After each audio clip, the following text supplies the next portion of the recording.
Hello everyone, welcome back to the channel. Today we'll be going through Pillars of Eternity 1. We're playing as a wizard on Pot of the Dam difficulty. In last session we left off right outside the tutorial dungeon and the companions Hyoden and Kalisa who have been following us so far are dead. And we are here, we have fatigued and we want some rest. And we have also just reached level 2. Not a problem.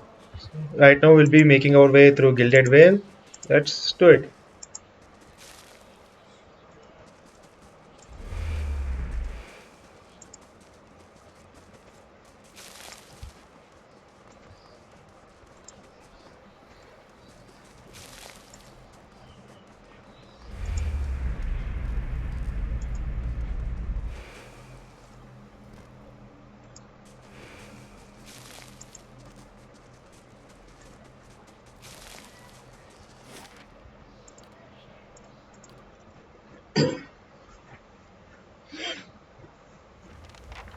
Alright, we are at Valewood. I don't suggest you start exploring Valewood right now because there are a lot of difficult encounters here. I suggest you make your way straight to Gilded Vale so that you can recruit a full party and come back here. There are also a lot of places in Valewood and Gilded Vale where you will find a lot of camping supplies which will be useful at early levels because early levels you will not have much spell slots and you will need to be resting quite a while, quite a lot to get them back, and you will not have the cash Ready when to you are. purchase these camping supplies in bulk. So also we're in part of the dam difficulty, so we can only carry maximum 2 supplies at once. Okay. Right, let's put a chill fog here so that he will get blinded and will not be able to attack much. Arthek, Worth, and Rock! Nice, and let's cast the Arcane Veil to buffer deflection. But let's nuke him.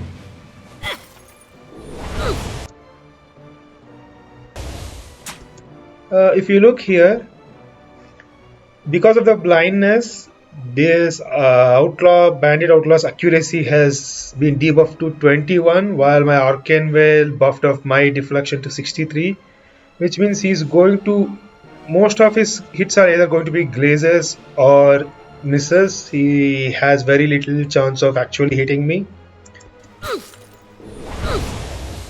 This is why the chill fog is very powerful at low levels. It will just let Time to you bring out the win bedrolls, most I combat think. encounters by itself. Right. There are a couple of difficult encounters like right here on the right side. There are a bunch of whole pack of wolves here. I don't suggest you go there yet because those things will kill you really. They will just overwhelm you and knock you down and they will kill you. Greetings.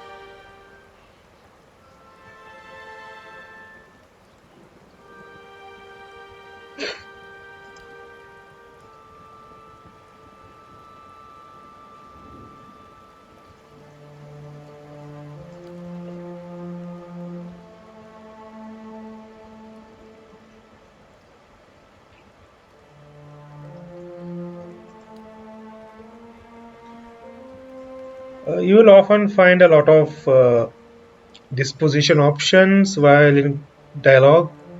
I suggest you pick what kind of disposition you want for your character and keep picking up those options again and again, because as your disposition levels up, you will unlock unique dialogue options. So if you are interested in having a lot of dialogue options, just focus on a couple of disposition early on and just pick up the options related to that. I mean, it's just a role playing aspect. So we'll pick up whatever feels good to your character.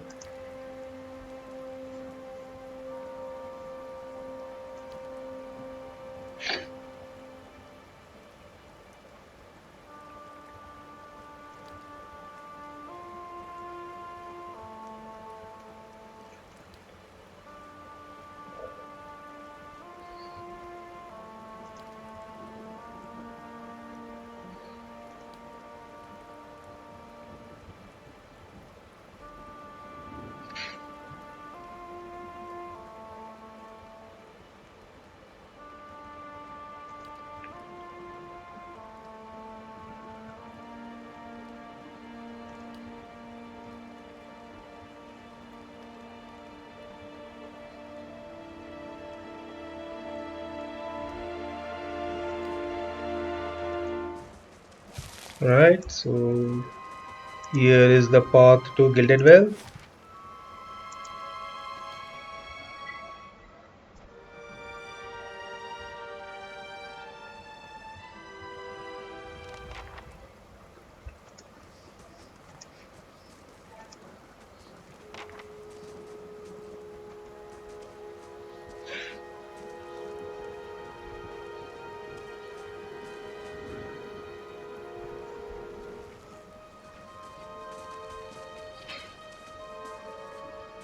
You must be one of the new settlers. Welcome to Gilded Vale. You'll be pleased to know that we've had some recent vacancies here. Of course, we'll need to make some inquiries first. The inestimable Lord Radric VII has taken great pains to insulate our town from Widewind's legacy. Have you ever sired a Hollowborn child?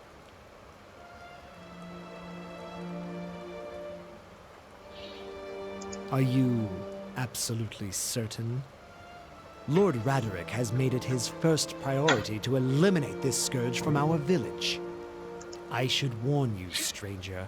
Here in Gilded Vale, we have a special place for dissidents, charlatans, and those who would hide a curse in our midst. His lordship's wife is with child and due any day now. Without his approval, I shan't be able to find you a permanent settlement. It will have to wait until after the birth. We can continue our interview then, after the bell tolls from Radric's hold to signal my lord's new heir. In the meantime, you can find temporary accommodations at the inn just southwest of here.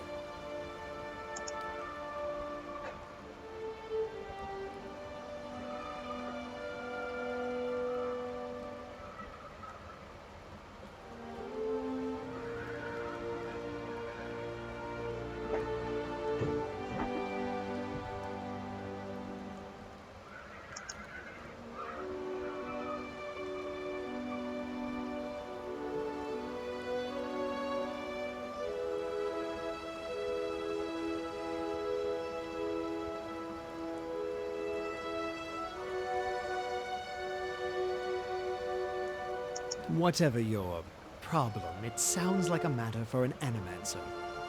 However, the only animancer in Gilded Vale isn't in any condition to speak. Consider yourself fortunate. After she failed Lord Radric, we saw to it that she wouldn't profit from the misplaced trust of others. A bad cure is often worse than none at all.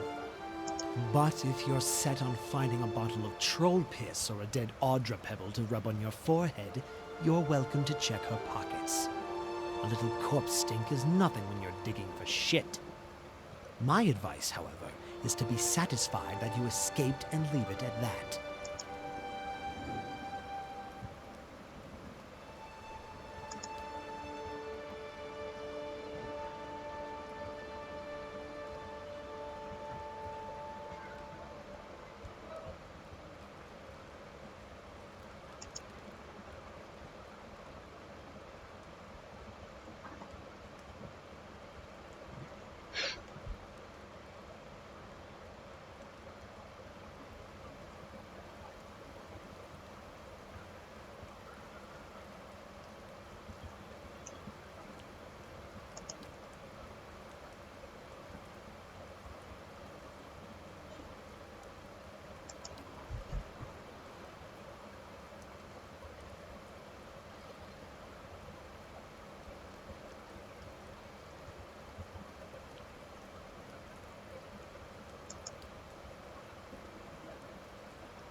Keep out of...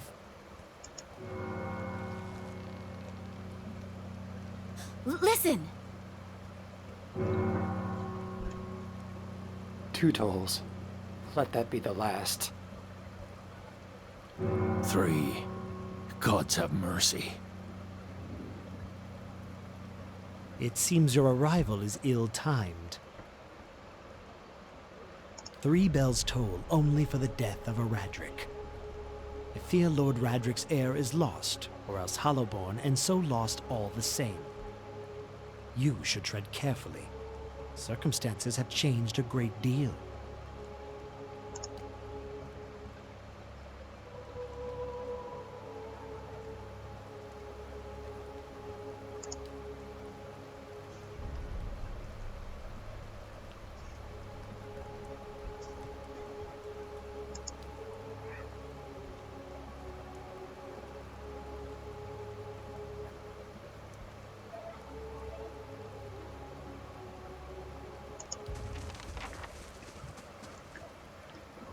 All right. Let's just go.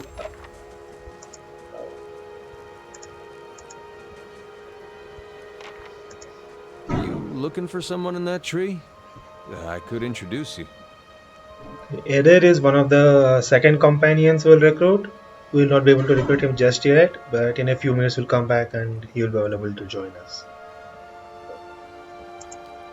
I like Eder. He is a very. He's hands down the. Not the best, but probably he's tied to the best companion position in the game. Him and Durance, I like them both. And he is also a very good tank, which will be very useful for our squishy wizard. So yeah.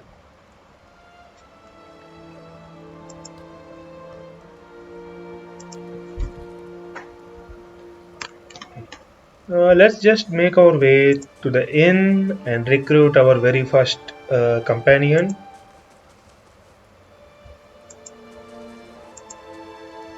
And there he is.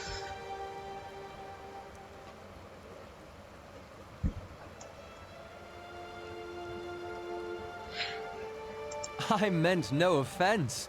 Let's put this matter to rest over a round, shall we? My tree. Hoping to soothe our pride with a few Adira coppers, eh?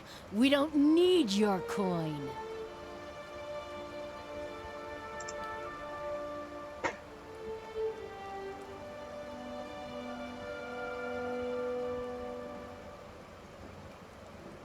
Go on. Say it again. I'm itching for an excuse. Why, you're itching for the kindling touch of your sister, you cocksfeather! I'll cut that barrel-licking tongue out of your head. And Iselmere is great. This is a misunderstanding. I didn't say whatever it is you think I said. We've nigh quarreled. That's where you're wrong.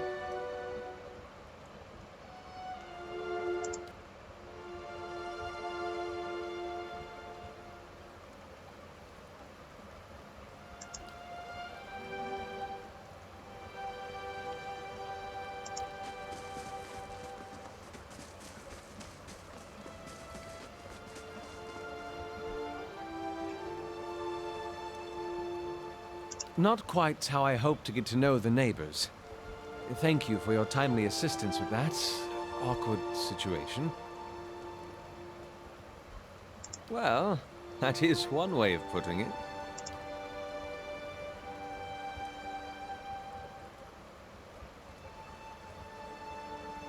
I suppose introductions are in order after that little fiasco. Aloth Corvisor, at your service. I'm a wizard by training, and an adventurer by necessity.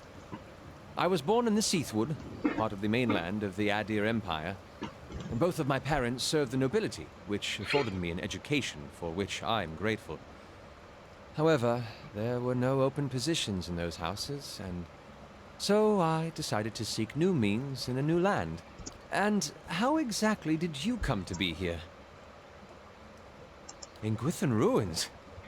Oh, those can be dangerous places during the best of times, which these are not. And half the locals would arrest you for trespassing and the rest would kill you outright.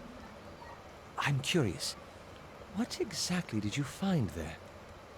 And you survived? I've heard such a thing was impossible. But it seems you either have a knack for timing or the favor of the gods. An excellent question. I came looking for fresh air and cheap land. Instead, the magistrate gave me directions to the inn and a story about the local lord's expectant wife. But I take it that's a familiar tale. Indeed. In that case, welcome to Gilded Vale, a true refuge from civilization. I'm afraid that was a matter of misunderstandings and mistranslations. It doesn't help that people in these parts remember their war with Adir like it was yesterday.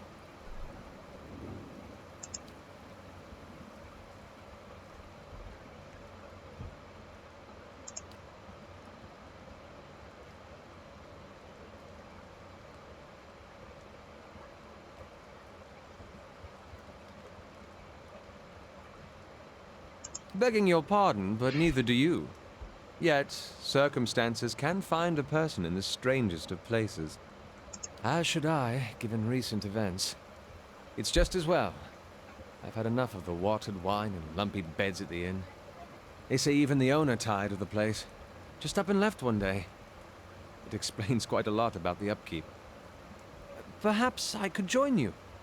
I could use a change of scenery, and I find it's better to travel in numbers. Excellent. I shall follow you. Okay, so we got Alot. Alot is a elf wizard. Let's look at his stats. He's a wood elf, so he is a very good ranged caster because wood elves get a bonus to accuracy when they are attacking from a distance. And he has good intelligence, good dexterity, but his perception is not that great, so don't expect his hits to land that well unless you buff him up. 13 resolve is wasted on a wizard. He has 4 lore and 1 mechanics. So until you recruit someone with a better mechanics, either a Devil of Croak or the Devil of Kara. I don't know how you pronounce her name, but her name is Devil. She's a rogue. Or we have the Grieving Mother, a Cipher, both of who start with a higher mechanics than Alot. Until then, he's going to be a lockpicker. Having 2 wizards in a party is kind of a wasted, but yeah, until we find better companions, he's going to be in our party and he's going to be our major lockpicker. And yeah. Let's look at the spells he has. Alright. We don't have these spells. Now, one of the things about wizards in this game is wizards have a spell book called Grimoire in which they put all the spells they know. And so, for example, here, this known spells. This will list all the spells Alot knows how to cast. And these Alot's Grimoire here, this will display all the spells he can cast in combat. Now, if you see here, he has Wizard's Double under known spells, but he doesn't have it written in his Grimoire yet, so he will not be able to cast Wizard's Double. For that, you have to remove one of the spells from here and add Wizard's Double. Then he will be able to cast that spell. And when you find a new Grimoire, you can actually learn. If there are any new spells that you find in a Grimoire, you can actually learn them and add them to your known spells. For example, he has this Minolotus Minor Missiles, Fan of Flames, and Archimedes Dazzling Lights. Now, our guide, and even this, Sunless Grasp. Even our wizard doesn't know these spells, so we can copy these spells from his Grimoire into our spellbook. I will show how. Let's take this. And yeah, so if you see here, there is a plus icon next to that. If you click on it, it will allow you to learn this spell for some money. Normally it's 100 copper per level, so level 1 it will take 100 copper, level 2 it will charge you 200 copper. It's not a big deal. Early levels you will not have that much gold, but by late game you will be able to learn every single spell in the game. So we can learn this, and let's learn Fan of Flames. It's a decent area of effect spell.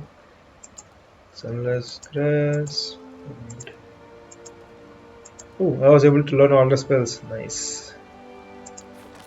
Right, let's put this back. And Alot can learn our spells as well. So right now we don't have money, but once we get some money, we will teach Alot how to cast Chill Fog and having two wizards casting Chill Fog is going to break every single combat encounter, and it's going to be a lot of fun. Now, Alot has a really good armor, which has 10% ability area of effect, which means all your spell area of effect radius is going to be increased by 10%, which is really good. It even by end game, this is going to be very good, and it's a medium armor, so not that much mm, speed reduction, and you can further kind of enchant it, and it's something I recommend you take it all the way up to legendary enchantment, so that this could be one of the best armors your wizard can have, at least in terms of spell, like in helping you land. The increase in the area of effect will help your debuffs land hit multiple targets, more targets than they normally can. It's a nice spell and it looks kind of cool. So we will steal that armor from him and let him wear our normal, simple, medium armor. I suggest putting all your spellcasters in medium armor because enemies target your party members who has the lowest armor. So if your priests and your wizards are wearing robes, which I mean they are supposed to, but if they are wearing robes, then your enemies will try to hit them first and they're going to get killed. But having a medium armor will help in mitigating some enemy aggro as well as giving you a little bit of survivability. And especially scale armor, it has a decent balance between the damage reduction and recovery speed. So going above this will really slow you down, and going below this will kind of reduce your defenses. But at least early to mid game, I suggest you put all your casters in medium armor. Late game, you will have a lot of defensive spells, so it's not a big thing. Right, and we can improve Alot's level. Let's do it. Let's put all his points into mechanics. Ooh, you can teach him. Now, we can have Alot on level up pick up spells that we don't have ourselves, so that we can later learn from him. So we already have Chill Fog, Parasitic Staff, and Slicken. So having Alot learn the same spells is not going to be much useful. So let's pick something else that we don't have, like say Ghost Blades. It's a decent pierce damage and Hobbled effect. It's not that big, that powerful of a spell, but it's nice. Let's just pick that and we will give him Blast. Now Blast is a really good talent. It's not going to be that useful when you first get it. So basically what this is when you are hitting an enemy with any implement like a wand, a rod, or a scepter, it will cause an AoE damage to all the enemies around your target. The damage is very little, 6 to 9 base, and it actually has a 5 damage reduction bypass, which it's useful in penetrating enemies armor, and it is crush damage. This is good. It's decent at early level, but in later levels when you actually get upgrade to the blast and you get a 3rd level spell called Minor Blights, Calacott's Minor Blights, that's when this is going to become very useful. That's the build we are going for, a caster build which will stay at far away and will attack enemies with spells and wands. Even Alot, so that's the kind of wizards I like playing, and that's what we'll be picking for our main guy as well. So the Blast is a really good talent, especially if you have a high perception, which means you'll have a high interrupt, which means when you're attacking enemy, when a very basic attack of yours hits multiple enemies, a lot of them are going to get interrupted, which is great for crowd control. And wizards are all about crowd control. Right, let's take off Fan of Flame. So let's keep this. Yeah, I prefer Ghost Blades or Fan of Flames because while Fan of Flames have a higher burn damage, Ghost Blades does is for AoE, which means it only attacks enemies. You can happily throw this in the middle of your party, and your party members' companions will not get hit. This will attack only enemies. And Hobbled is a decent debuff. The main thing here is it reduces enemies' reflex, which makes your other area of effect spells, a lot of druid and priest nukes, target enemy reflex defenses. So reducing reflex is always good for landing your nukes. Right. Yeah. Yeah? Right. So the first thing we want to do is go to the inn, get a bed, and sleep. So that we will be progressing main quest to an extent until we can recruit some of our party members. So let's sleep here, and we'll. Hail, traveler.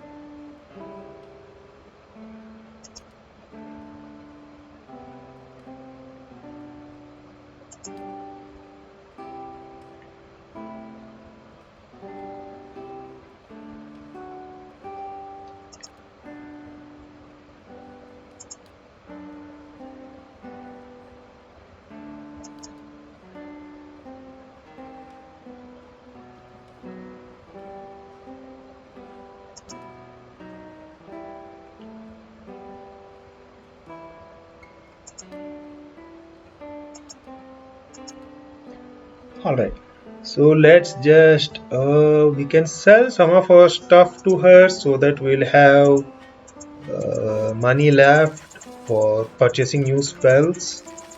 So let's just sell some of this stuff.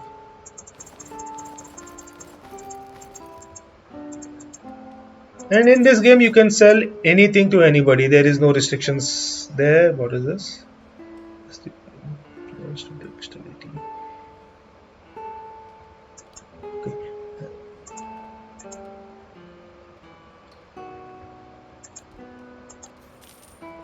Right, that gave us a nice amount. That's okay. So when you are resting, every inn will provide you different bonuses depending upon what kind of bed you pick up. So at early levels in Blackcount Inn, I suggest you get the Leveral's Rest because it gives you +1 perception and +1 mechanics.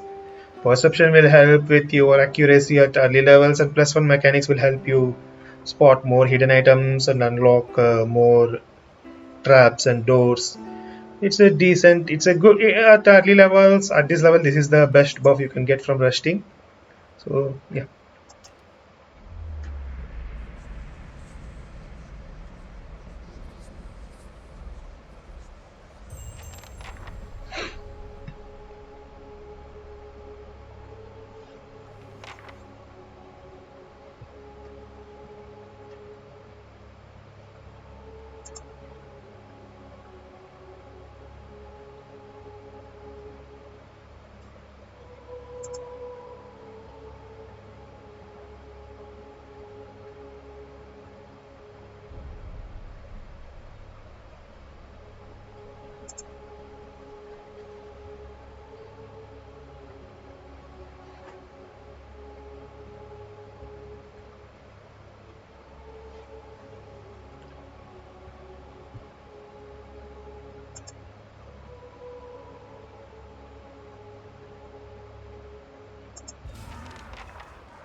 All right.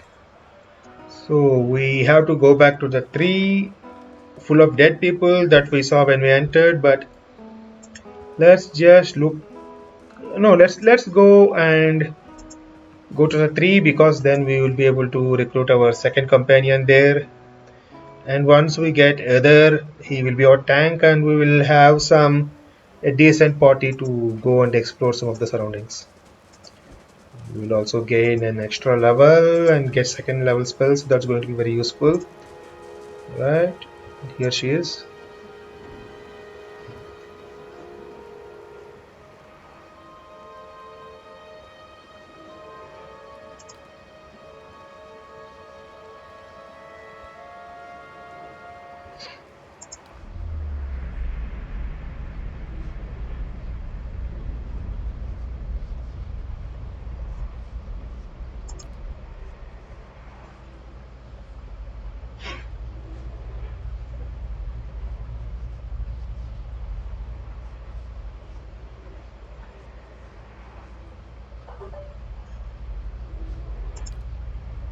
Have you come here for me, dear?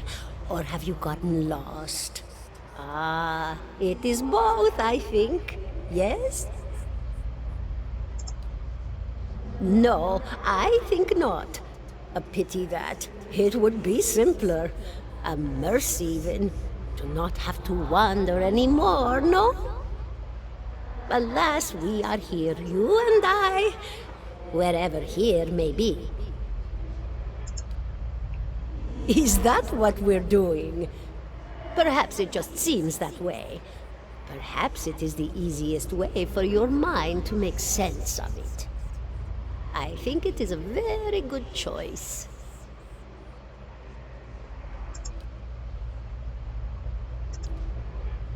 The world looks a little different than it used to, is that it?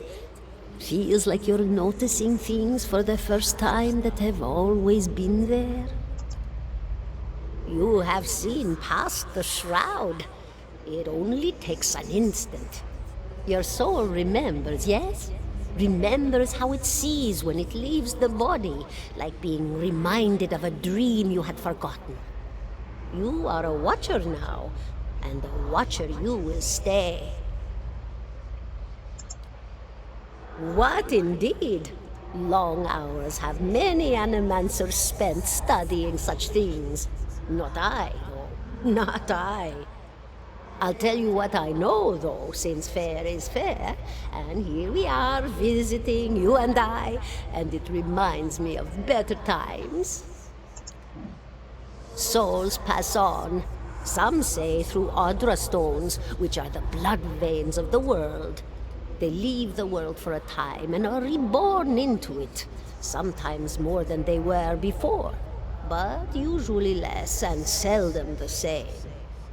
For all souls there is a time where they do not live, yet have not passed on, and those souls roam the world, same as you or I, either living or lost. But no one sees them because they have forgotten how. A watcher sees, though, knows what to look for. And sometimes they know a person just by looking at them, know where they've been in ages past when their bodies were other bodies. See memories even their owner can't recall. A wonder to behold when all goes well, a wonder. Oh, nothing to be afraid of, I'm sure. It's just much to take in for some. Sometimes there's trouble sleeping or other difficulties. You should see old Meerwald. He could tell you much more than I. A watcher just like you. Helped many in his day. Took up in an old keep no one would claim. Not far, not far. Kadnua, beyond the Black Meadow. He will welcome the company. Did you now, dear? My, that would be something, wouldn't it? Could be luck, could certainly be. A storm can be a careless thing. Or maybe it got its hands around your soul but couldn't pick it up. A soul can be heavy if it stayed in one piece through its time. Strong souls, we call them in the trade. Cold, I mean. Called them. Those days are all behind me, no? Oh, yes. Entropy. Rimagan's work. We know little of why or how. We lose pieces of ourselves when we die and pick up pieces of others when we are born again. But less than what we lost. We tried to stop it with the animantic sciences, but with little success. No. A very small few resist Rimergan's influence and stay together through some force of defiance, at least for a time. But they all succumb eventually, I think. Me? I'll bore you to tears, though. And here I thought you'd come to visit me in particular. Caldara de Baranzi, of the Valian Royal Academy of Animantic Sciences. Not the greatest of their number, but I came here all the same because this was where help was needed.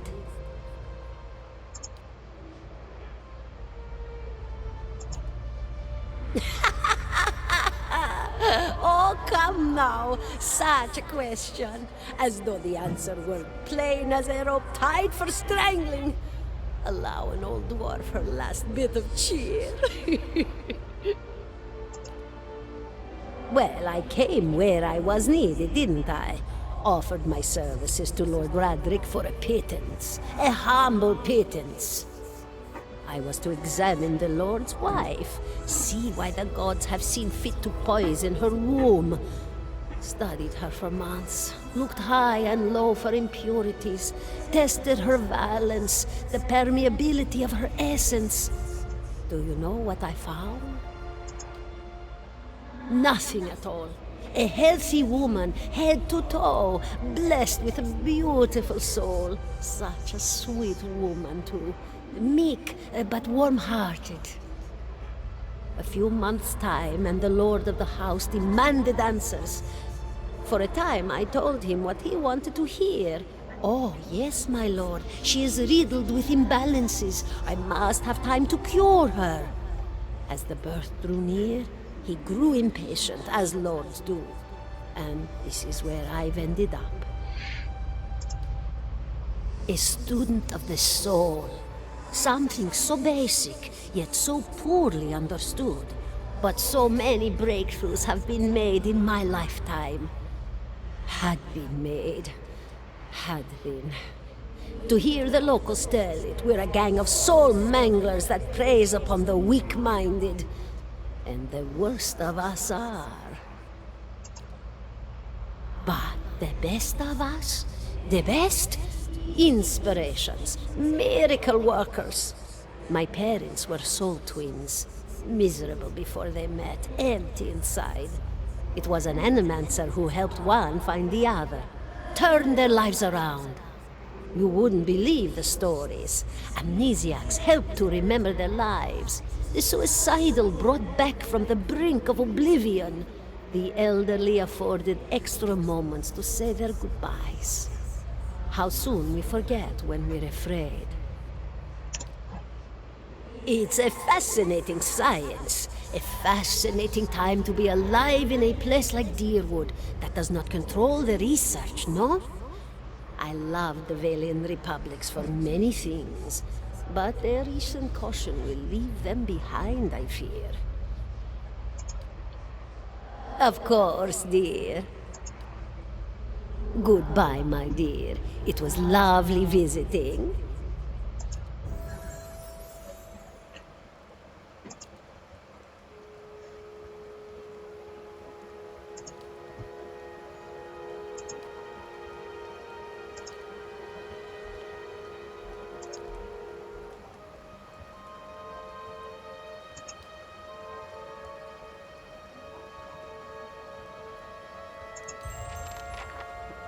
Alright, we reached level 3 and we got our first Watcher power.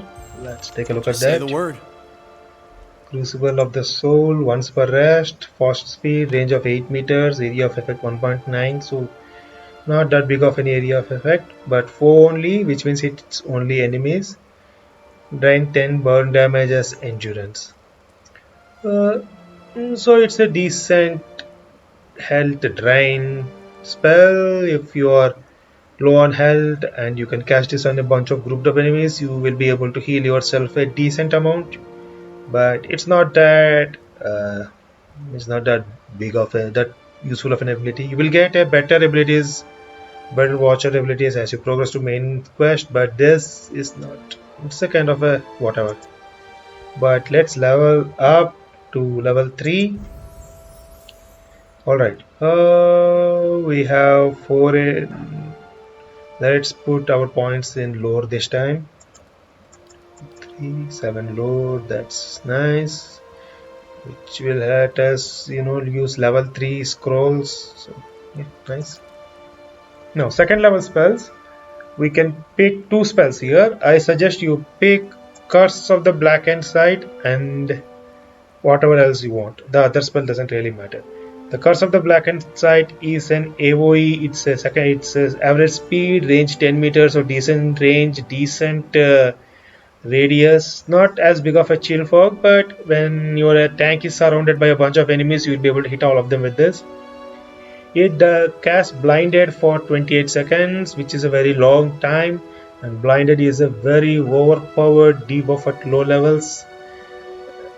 Now, we already have Chill Fog at level 1, which does almost the same thing but better, because it continuously reapplies the blinded status again and again, and it actually does damage as well. So Chill Fog is a superior spell. So why are we picking Blinded here?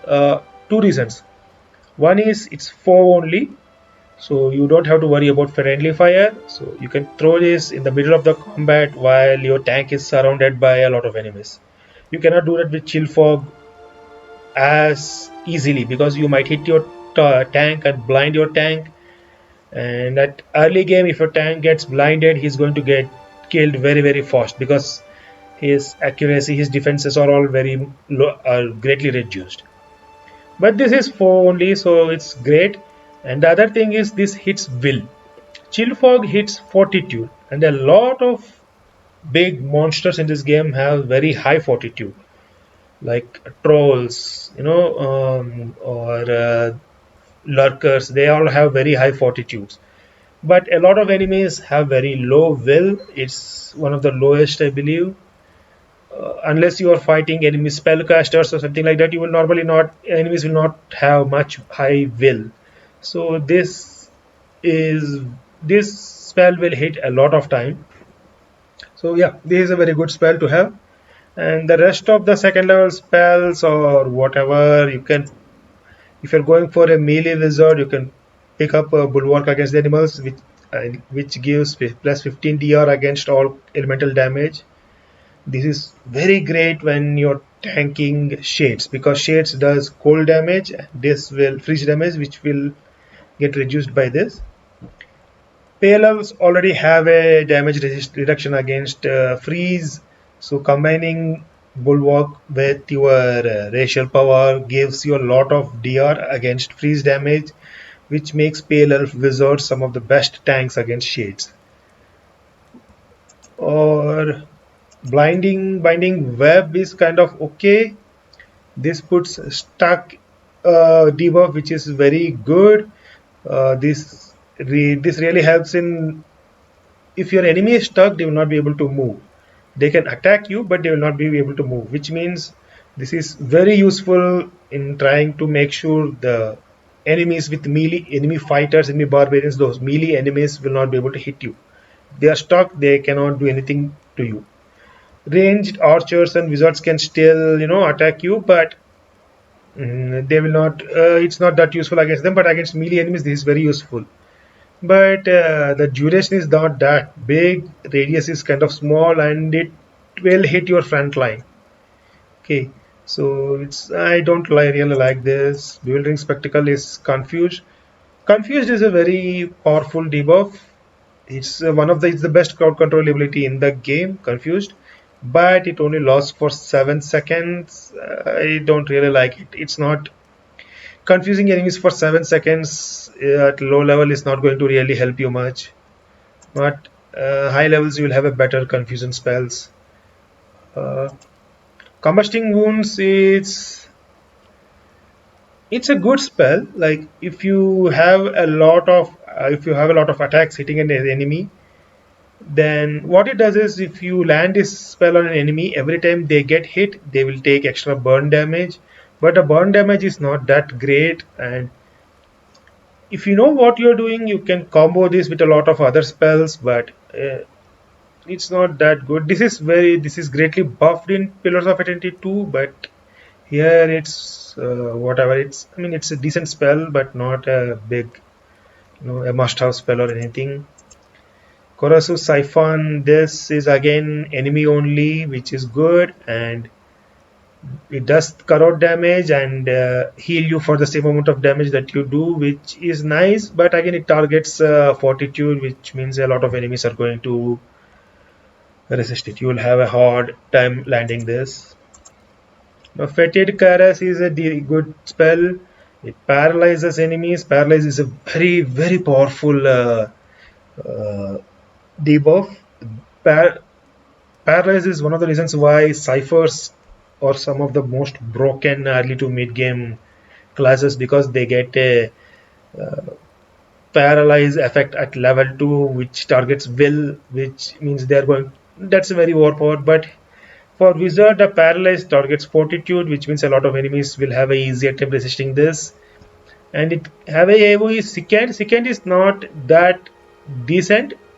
It's a very mediocre debuff. So, and it's AoE, which means it's going to hit your tanks as well. So I mean, it's a decent when you're fighting a single powerful target, you can paralyze him, and paralyzed targets have a minus 40 to reflex and deflection. I mean, blindness is only minus 20. This is minus 40, which will completely nuke their defenses, and you will be able to hit them with your spells, your attacks much more easily. And stunned enemy, paralyzed enemies cannot take any action; they just stand there frozen. So this is a really good single target paralyze. You will never use this for second, because second is a useless debuff, but paralyze is very powerful. This is decent. Infuse with vital offense plus 50 max endurance. This is again not that. This will be useful at later levels, because we will be picking up a talent called dangerous implements, which will continuously drain our endurance and health when we are using wands. So this will help us in regaining some of that endurance. So this is a decent spell to have at high levels, but at low level this is really not going to make a difference for you. Merciless Gaze, 50% of it's converted to crits. This is actually a very good debuff. The problem was a priest get a AoE version of this, and the two does not stack. So maybe the first couple of levels you will use it maybe to land a critical hit with your like maybe you're casting Fan of Flames, and you want, if you critically hit with it, and it will do a lot of damage, but this doesn't stack with priest buffs. And this is really useful for melee wizards, because you cast this spell and you charge with your staff and you hit them, you're going to do a lot of damage. But for caster wizards this is not, I mean, crits will increase the duration of your debuff, but yeah, again it doesn't stack with priest buff, and priest buffs hits your entire party, not just you. So Miasma, Dull Mind, and this is a really good debuff spell, because it gives -6 intellect, -6 perception, intellect, and resolve, which means low reflex and really, really low will and low deflection. Now, and it lasts for 16.8 seconds. It's a very small area of effect, and it might hit your allies as well. But if you have a cipher or someone who targets a lot of will attacks, then this is a really good debuff, because -6 intellect and -6 resolve together is like -24 to enemies will defenses, and it's an area of effect, which is really good. This combos really well with our Curse of Blackened Sight, because this also is a AoE blindness which targets will. So if you apply Miasma of Dull-Mindedness and then you apply Curse of Blackened Sight on it, there is a very good chance that you're going to crit with this spell and blind the enemies for a very long duration. So this is a good spell. So yeah, Mirrored Image is a garbage spell. It gives plus 25 deflection until hit or critically hit for 84 seconds. Like, we have level 1 spell which does the exact same thing, Wizard's Double, which gives plus 50 deflection until hit or critically hit. This gives only plus 25 deflection. Like, why do we even bother with Mirrored Image when level 1 spell is better? Necrotic Lance, okay spell. It does corrode damage instantly and some corrode dot damage. But remember, any spell that simply does damage is not that useful. You want your spells to put some kind of status effect on your enemies. You want them to be debuffed, their defenses to be cut down. Simply doing damage, I mean, this is the amount of damage it does. It will be useful against enemy spellcasters because they will have low health, so you'll be able to take a huge chunk of their health with this. But again, most of the enemies, this is not going to matter much because the enemies at late game are going to have really high health, and these simple direct simply damage dealing spells are just not that good. And just to prove me wrong, we have Ray of Fire. This is one of the few spells that does only damage and is actually good. I mean, not super powerful, but it's a good spell. I like Ray spells because most of the Ray spells are almost always really good. So what it does is, if you cast this spell on an enemy, it will create a beam between you and that enemy. So that enemy will take 9 to 6 burn damage every 1 second, and anyone else between you and the enemy will also take 9 to 6 burn damage. And this lasts for 10 seconds and it hits for each and every 1 second. Now compare this with Necrotic Lance, where it does 35-45 damage at once, and then 33 damage over 7 seconds, which means each second is going to hit like 4 to 5 damage, and a lot of that is going to be eaten up by corrode damage, which is not going to be much helpful. But here this is 9 to 16 burn damage per second for 10 seconds, so that's 90 to 160 burn damage. And against enemies with a high burn DR, this is not going to do much damage because because most of this will get eaten up by burn DR. But there are a lot of enemies at early levels like trolls and lurkers which doesn't have much burn DR, and this will be a really useful spell. It's not like a must-have spell, but it's a good spell. Like, you don't have much. There is not that many good spells at level 2. Level 2 is kind of a dud here, honestly. Wizards have really great level 1 and very good level 3 as well, but level 2 there is only one must-have spell. Everything else is whatever. You can pick whatever you want. And then we have Rolling Flame, our lost and garbage spell. Any spell that says bounces, you don't want to cast it. So what happens is, it throws a huge ball of fire that will hit your target, does 20 to 30 damage to anyone on the way, and if it hits any walls or any obstacles, it will bounce back. So it bounces at an angle, which means most of the time this is going to come back and nuke your own party. Like, it's really hard to angle it in such a way that this is going to bounce and hit enemies multiple times. Most often or not, it will hit enemies once and then bounce off into, out of the area without doing much, or it will come back and hit you and your own party. It rarely ever hits enemies multiple times. It's a garbage spell. I really don't like this spell, so we're going to take Curse of Blackensight for sure, and let's take Ray of Fire. There are a couple of trolls you'll be fighting soon, and this will be nice against them. Yeah. Remember, whatever spells we don't pick up, we can have Alot pick them and then read them from his Grimoire, so it's not a big deal. If you pick some bad spell at level up, it's not going to be end of the world. You can just learn that spell from a Grimoire somewhere. Alright, let's level up Aloth. Now let's give him some athletics, because there are a couple of athletics checks at early level, and if you fail in athletic checks, that particular character is going to get injured, which is a big nuisance to deal with. Make sure every character has at least 7 athletics by mid game. It's very easily achievable, so yeah.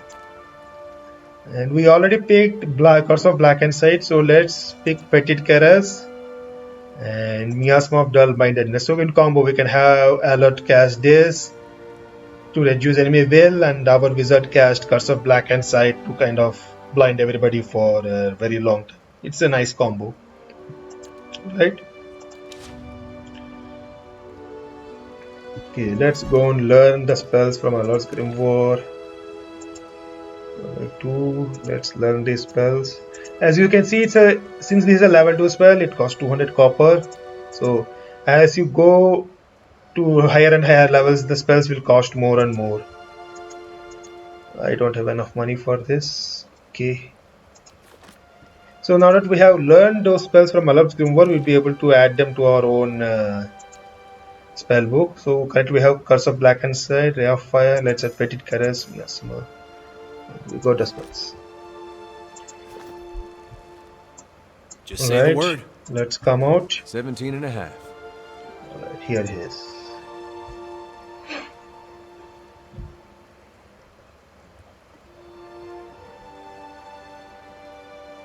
$17 and a half. Well, could be 18, depending on how you count the dwarf woman. The dwarf woman. You were trying to figure out whether to count her as a full person. I think you oughta. The people hanging from the tree. 18 of them. Well, last I counted, anyway. Name's Adair. Though to the people around here, might as well be 19. Don't think I'd put you much higher than 22, 23 tops. You look like the sort that likes to get involved.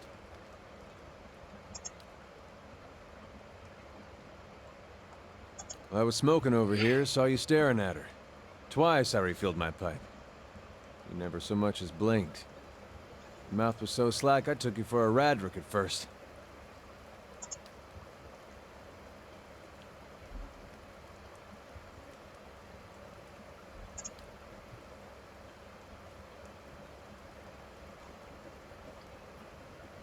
Careful, friend. Best not use that word round here. Could be any number of Radric bootlickers within earshot. Ciphers, animancers, watchers. Same thing in the eyes of folks around here, Radric especially. They come through these parts all the time with their cures, preying on the desperate. None of them are who they claim to be. Of course, seeing you with that funny look, I'd be halfway inclined to believe you were having some kind of communion with that dwarf. Either case, maybe I'm not 19 after all. No offense. The town's had it in for me for a long time now. Only fellow who ever stuck up for me, well, he's number 18 up there. My headman on the farm. Used to be my captain during the war.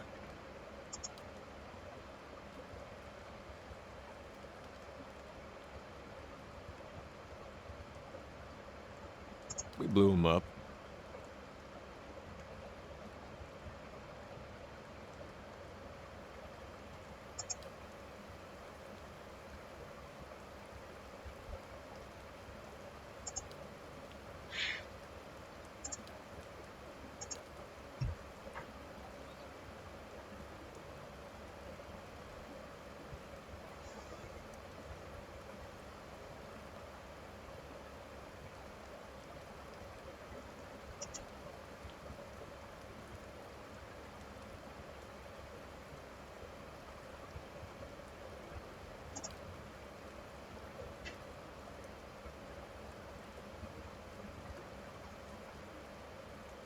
Picked the wrong god. That's what it comes down to. Used to be a lot of Aethys worshippers in Gilded Vale. That mess of rocks over there, that was a temple to him, to give you some idea. Then one day, somebody named Widewind shows up on Deerwood's doorstep. Says he's the living flesh of Aethys. Got an army with him. Suddenly, Aethys isn't so popular in these parts. My brother Woden and me, neither of us believed it. No way was that Aethys. He enlisted, and then I did too. But, he didn't make it back. After the war, people took to punishing Aethys worshippers, accusing them of treason. Got real ugly, especially after the Legacy started. Folks needed someone to blame. I was safe because I fought, but then this rumor starts that my brother, that he was on the wrong side. And I wasn't so safe anymore. Until my headman stepped in and said they'd have to hang him to get to me. Seems that's no longer a concern. Of course, the townies don't do the hanging these days, but when Raedric's men come, they got no problem doing the pointing.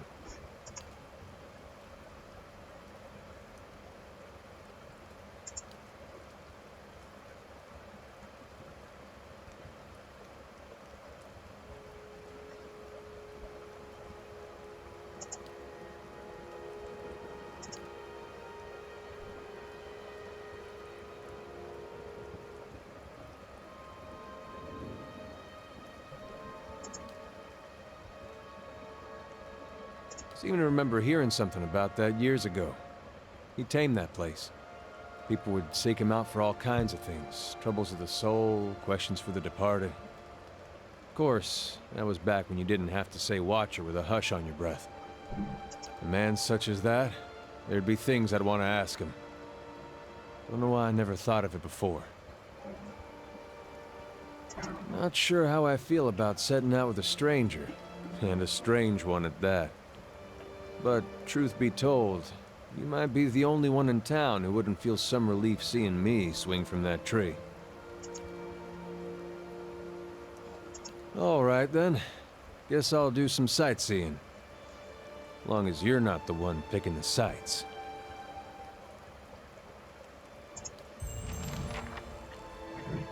Okay, we got our Aether, our tank, Hey. the best bro you can ever have. Let's put him before Hey. a lot so that he will be the one of the first ones the enemy sees. Otherwise, enemies will just aggro a lot and kill him. Okay, let's take a look at his character sheet. He is a fighter. He has 16 might, 16 constitution, which means he is actually a very good damage dealing fighter. At least, once you buff up his dexterity a bit. But yeah, he hits really good, and he has a very good constitution, which means he will have a decent health pool and helps him survive a couple of hits. His dexterity is crap, perception is crap. So he's not going to hit fast, he's not going to be accurate, but when he does land a hit, it will do some decent damage. Okay, his intelligence is whatever. He has okay resolve, like 13 resolve is not that much. Ideally I would rather have 13 constitution, 16 resolve, but it's what it is. He's a decent tank, and once you get him some good gear and a couple of nice talents, he'll become, unless you make a tank yourself, he's going to be the best tank among all the companions you have. Okay, he can have really high deflection by endgame, and he will have a lot of survivability. And he has good athletics and good survival. You are going to will want to bump his survival a lot for the accuracy bonuses, because as you can see, 12 perception means his accuracy is not going to be that good, and it's going to get further lower when he wears some of the bigger shields, which will come with an accuracy debuff. So you will want to pump his survival as much as possible to get the accuracy bonuses. Alright, and he starts with constant recovery. This is something all fighters get for a duration. Whenever the combat begins, he will constantly be recovering some health. This will help him in surviving prolonged battles. Fighting spirit. So there is a human. So whenever his endurance is below 50%, he actually gets a buff to accuracy and damage. So this is one of the reasons why I said that he makes a decent damage dealing fighter, because he already has a very good might, and in prolonged fights, when you're fighting bosses where if he gets below 50% hit, he gets this buff, which will again, this is going to help him deal more damage, which is very useful. So you can actually make either a dual wielding character, which will kind of reduce the impact of low dexterity, because dual wielding attack faster. So he can make a decent damage dealing fighter with dual wielding sabers. He gets knocked down twice per encounter, which can make a target prone. This is a good debuff, prone, but the duration is very, very shit. But the main thing here is this is a full attack. So what does full attack means? If you are dual wielding and you use an ability that says full attack, which means you are going to attack twice, first with your right hand weapon and your left hand weapon, which means this damage is going to get doubled. And if the enemy will have to save twice against prone when you attack with your main hand and when you attack with your offhand weapon. So if you make either a dual wielding fighter, this will be a very good damage dealing ability with a decent C, crowd control, and you can use it twice per encounter. If you make him a two-handed fighter or a weapon and shield fighter, then this is not going to be that useful, because if you're not dual wielding, if you're having a weapon and a shield or two-handed weapon, then full attack will only hit them once. So it's not going to be that useful. But if you make him a dual wielding fighter, then this is going to be one of his bread and butter abilities. And we have second wind. Yeah, this is from athletics. Once per encounter, he can regain some endurance. This will be available for any character who has endurance. Let's take a look at his gear. He starts with Saints Wars armor. Again, this is another very useful medium armor. So because this it has decent pierce damage resistance. Its recovery speed is not that bad. The main thing here is second chance, which means once per rest, whenever Aider health falls down to 0 endurance, he actually gets resurrected immediately. Okay, he will get back up with 30 endurance. This will happen only once per rest. So in really difficult fights, when you're fighting some tough bosses, or there are a couple of encounters at early level where you will be mobbed by a lot of enemies, so if Aider goes down, he will just get back up like that, and he can drink some health potion to get his health back. But this is only once per rest. So once he uses this ability, you will need to rest for it to come back. But this is actually very useful ability at early to mid games. By end game, you will not be using this ability much, because Aider will rarely ever die unless you are fighting some dragon or something like that. So for most of enemies, will not be able to land a hit on Aider by end game. Early to mid game, this is going to be very useful. Right, and he starts with a saber. Sabers are good weapons. Let's level him up. Level 2, we want to increase his athletics and survival equally. Athletics for self heal once per encounter, and survival for accuracy bonuses. So for the first, we'll put points in his athletics, bring it up to 5. And the first talent you want to pick up is going to be defensive. We are building Aider here as a weapon and shield. Early levels, I don't recommend making him a dual wielding damage dealer, because you need a tank until you get another companion or recruit some adventurer, your custom adventurer from in. Okay, unless you get a couple of other tanks, I suggest you put Aider in a weapon and shield. Okay, and you can later respec him to have dual wielding sabers for damage dealing build. But early levels, weapon and shield style, this is really useful, because when Aider is using a shield, he gets +6 to deflection, and the deflection bonuses from his shield will also apply to reflex. So lot of enemy damage dealing spells at early to mid game are going to target reflex, like fireball kind of a thing. End game, where wizards will be casting spells, wizards and druids will be casting spells that will be hitting your fortitude and will more. But early to mid game, there are going to be a lot of reflex based spells enemy wizards are casting. So having good reflex is useful. Even in late game, this is going to be really useful, because I believe Dragon Breath targets reflex. So Aider will have a decent chance of surviving them. But this is this is a must-have talent if you are building a tank, and early to mid game this is really useful. Okay, let's hit that. Now level 3, this time we'll put points in survival. We want these two to be equally, at the same levels.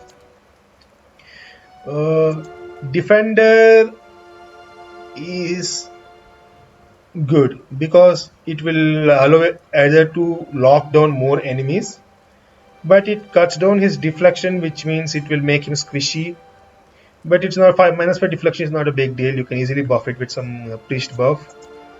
Confident, early game we'll pick up defender, but by late game we can respec him and put him in confident aim, which will give him convert some of his grazes into hits, which will help him in fighting bosses or enemies with high deflection. Or disciplined barrage is again very useful ability. Uh, plus 20 accuracy for 15 seconds once per encounter. So this will really help you land your hits against tough bosses. Guardian Stance, it's a friendly aura which gives plus 10 deflection to all the allies near the fighter, but it gives the fighter minus 10 accuracy. I don't like this. I mean, normally you will want only one or two characters in the front line while the rest of your team hangs back and attacks with ranged weapons. That's the ideal party setup. So either taking minus 10 accuracy just to give a plus 10 deflection to the paladin standing next to him is not going to be that useful, because your front line will already have pretty high deflection. I don't really like this. So if you're going for tank, get defender. Otherwise, get disciplined barrage or confront aim, whichever one you want. I suggest disciplined barrage because that's a really good buff. But you can replicate the same with a priest buff, so it's not. It's okay. But early game we are focusing either as a tank, so we will take up defender. And done. Alright.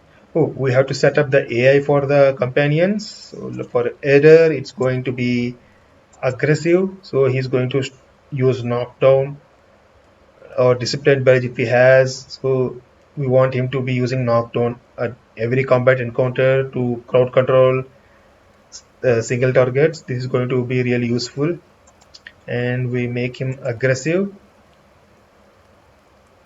No, do not use per rest abilities. And let's enable his defender model. Yes? And for Aloth, I like leaving Aloth as a damage dealer, but not enable any of his per rest abilities. So what happens is Aloth will just use his Arcane Assault in combat without me having to control it. And if I want Aloth to actually cast any spell, I will manually select it.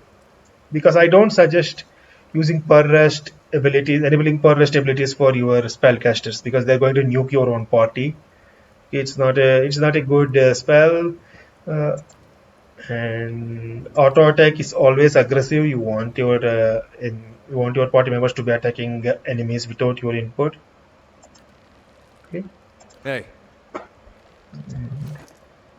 Yeah. Well, that's decent. Now let's just explore around Gilded Vale. There are a couple of side quests that we can pick up here. Believe.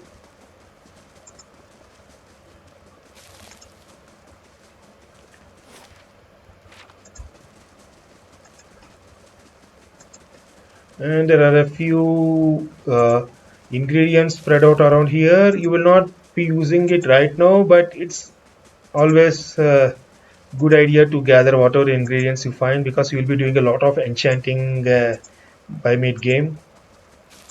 So especially Pilgrim's Crown, if you see this particular ingredient, collect it, because it's a very useful ingredient, and there are a lot of early level enchantments which will require Pilgrim's Crown.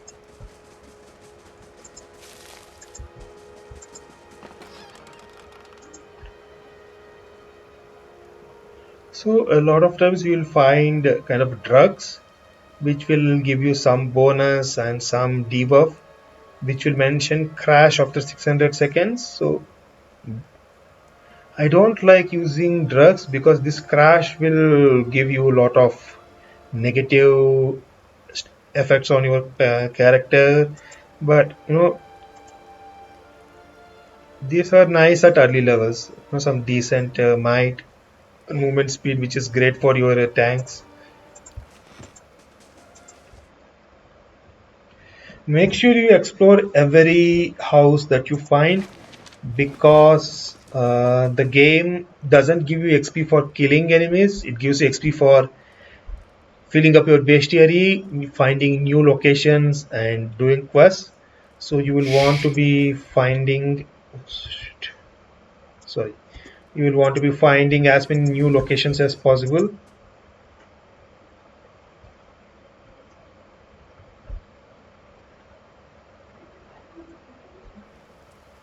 So go everywhere, look into every house. Each of that will give you, like, if you see here some 30 XP or something. So it's not that big, but those tiny XP will add up eventually.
Okay, so we have a couple of ways to do this quest. We can either convince Trumbull to lower the prices, or convince Swaimur. I don't know how to pronounce his name. Swainur, yeah, Swainur, to back off. And there are a lot of quests in this game will have multiple uh, ways you can do it. So just pick whatever feels fits your character. I like helping the mill owner Trumbull. So let's come here. There is supposed to be, yeah, here it is. Smithery.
Welcome.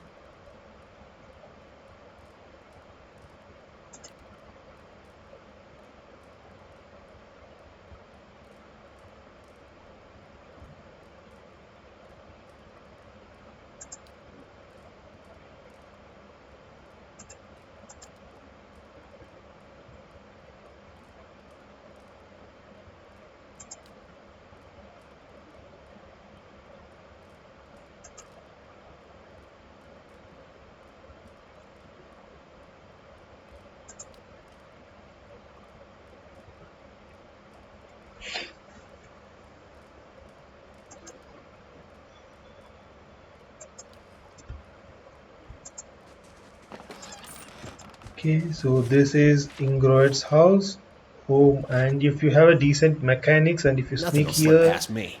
there is a hidden slot here, and there is actually some camping supplies and a rope and grappling hook. Rope and grappling hook is very useful.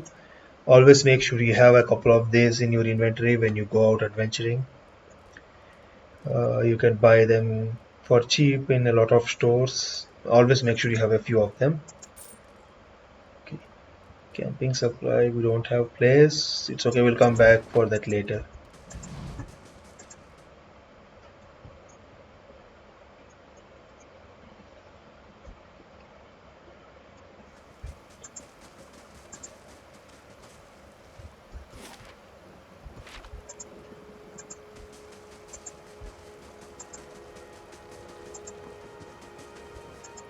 I have received confirmation that Lord Radric's heir was not born well. My lord has issued an injunction on all new homesteads until he can be assured that the village has been cleansed of all Aothasians and whatever other undesirables that have brought this curse upon his lands. It would be best if you left town as soon as possible. I would suggest returning to your old home. There will be no place for you here. You may stay at the inn until you can make the necessary arrangements, but I would not advise remaining long. I expect Lord Radric will be most thorough in his efforts to purify this place.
That's unusual. Okay, potion of spirit shield and a wizard's double. I think this will be useful for tank. So let's give this to Eder.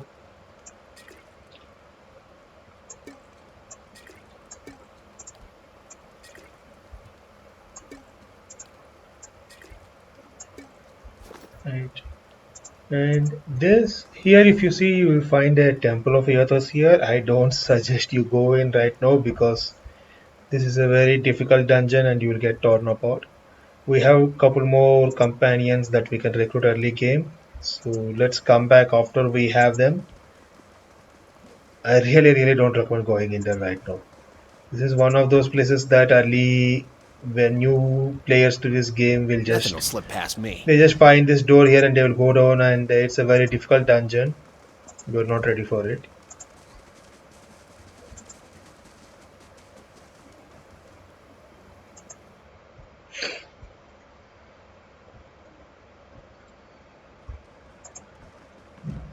Well met, friend.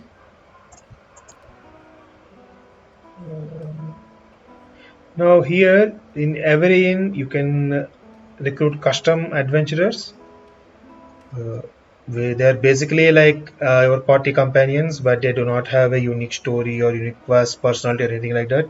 But you can actually make them from level 1 if you want, and you can basically customize them however you want, from their race to their attributes, starting attributes to background, everything.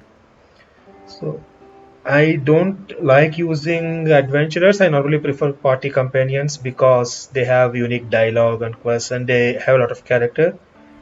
But a lot of companions do not have good stats. Okay, so if you find you don't like the stats, you can just come and recruit someone here. Or if you're struggling at early levels, just get a couple of these adventurers here to help you on early levels.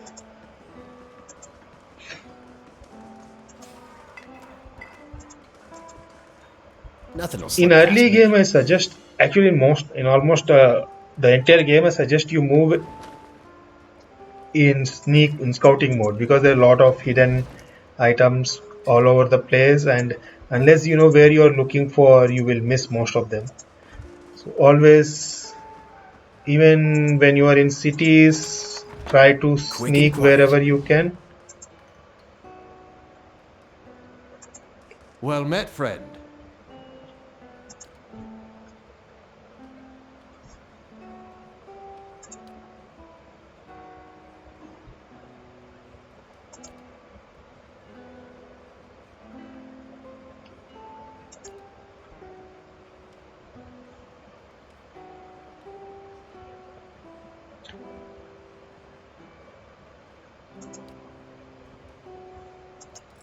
Okay, let's go buy these guys some beer. Well met, friend.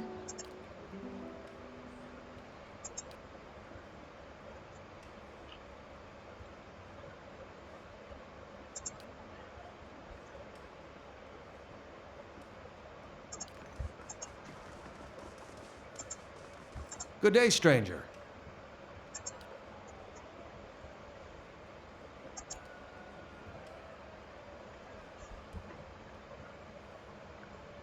Okay, now we can either make this guy's venue back off or support him and go and threaten Trumbull, the mill owner. And there are a couple of ways you can do this. My wizard doesn't have high might, so I don't have an option of intimidating him. But if your character has a high might, you will actually be able to threaten him from backing off. But we are going to go for a more diplomatic option here.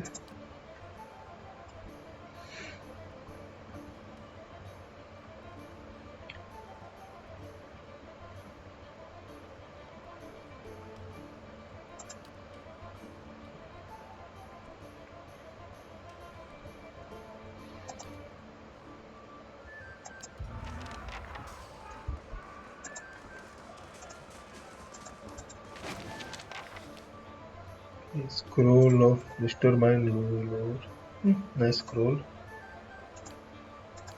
Let's give it to a wizard. He has a decent lore. Yeah? Now, if you see, even scrolls will kind of scale based on your attributes. So, if you have a spellcaster who is focusing a lot on area of effect, kind of things. It's nice. It's a good idea to give him scrolls and improve his lore because his attributes will help him. Uh, in PoE 2, this will actually scale based on your Arcana skill, but here this doesn't. In PoE 1, it doesn't scale based on your lore skill. Lore skill just lets you use a scroll of a particular level.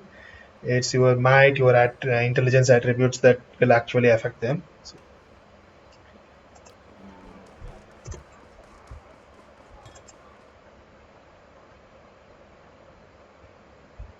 Not a problem.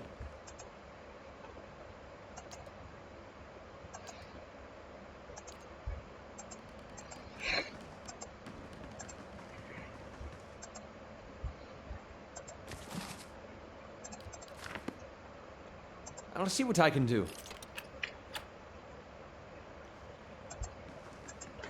you can unlock most of the key locked chests in this game without I'll have it in no aggroing time. anybody, but if you try to steal from them, then everybody will try to attack you. So be careful if you are stealing. Make sure you are well hidden in Nothing will scouting slip mode. past me.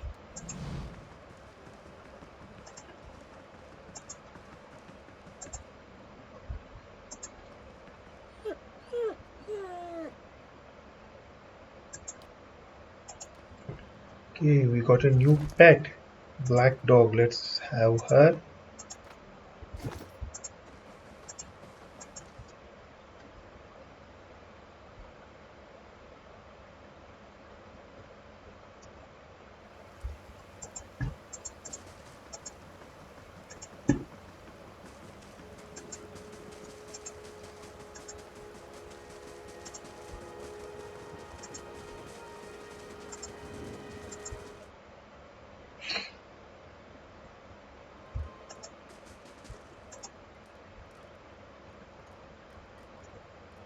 Good day, stranger.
Good day, stranger.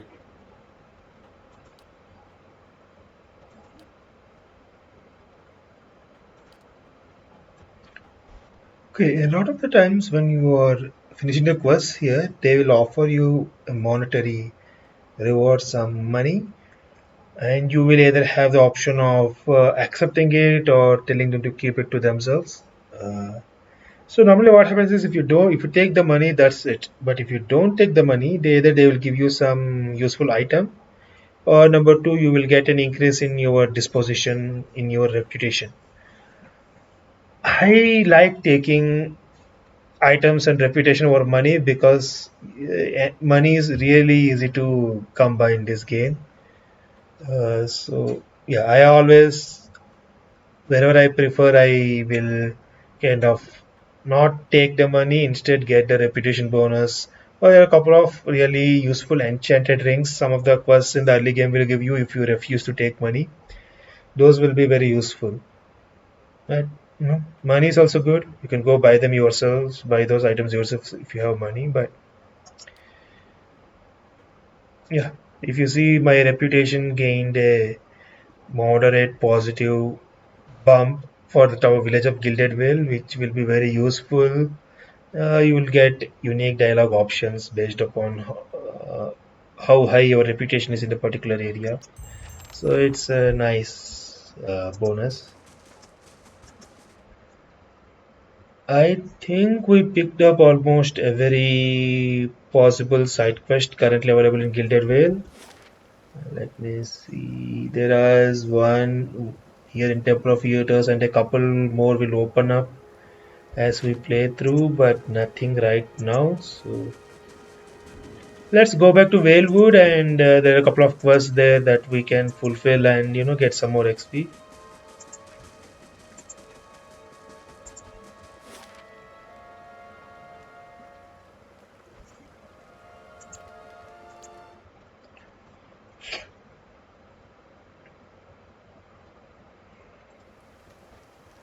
Alright, here we are.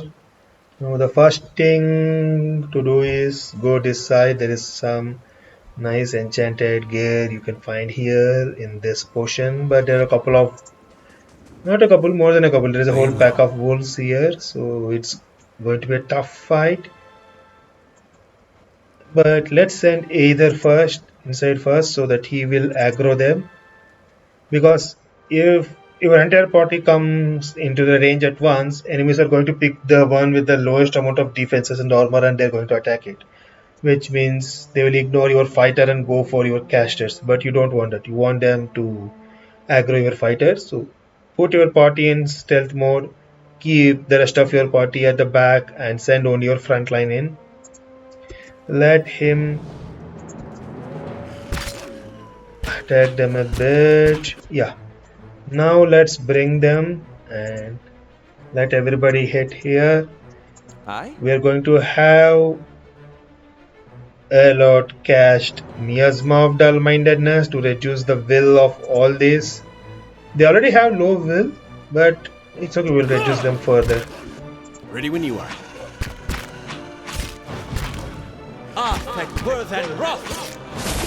Okay, they all got, their will is really horrible, like 5 will, 5. So now we'll have our main wizard cast Curse of Blackened Sight, and almost all of them are going to get blinded because of their greatly reduced will.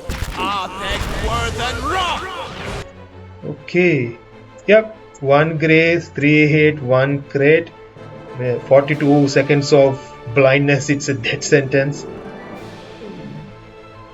One of them is a grace, but still 14 seconds is nothing to laugh at. Yeah? I think we should be able to kill them all now with a couple of auto attacks.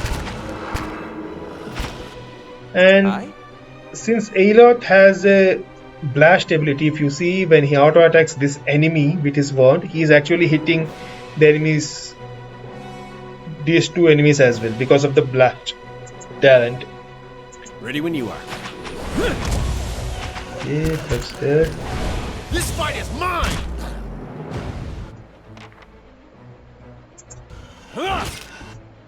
Ooh, I crit it. I smashed it into itty pieces. Down. Yeah? Oh, it's not blinded anymore. It's okay. We're almost done.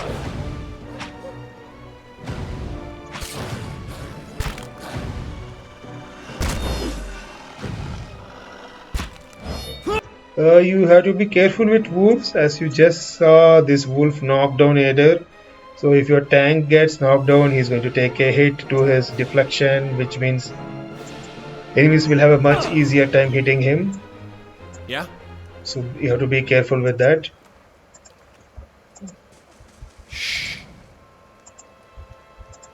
You should see this.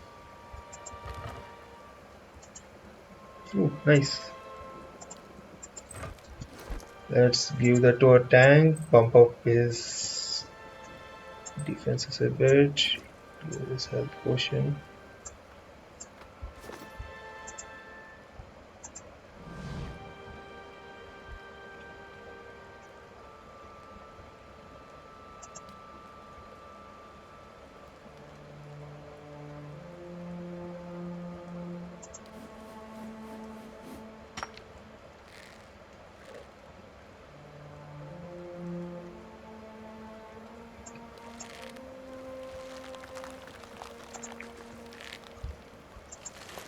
Right, here we'll have some really good gloves. Yeah, full bonus gloves, which is +2 dexterity, which is really useful at low levels.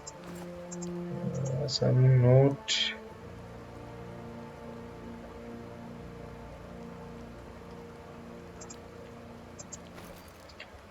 Okay, one more camping supply at Whalewood. We just have to make note of all these locations so that if you ever run out of camping supplies at early game, you can just come and pick them up for free. Now let's put this gloves on our caster. Ready when you are.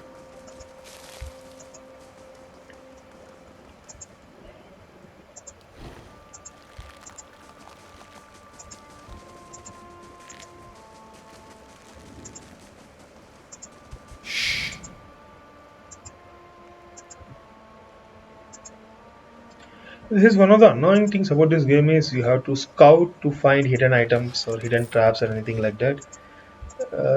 This got fixed in second game PoE2 where you don't have to scout everywhere, sneak everywhere. It just your perception is high enough, you will be able to spot all the hidden items and traps or whatnot. But in PoE1, you really need to be sneaking everywhere to have any chance of just say the word. Finding good stuff.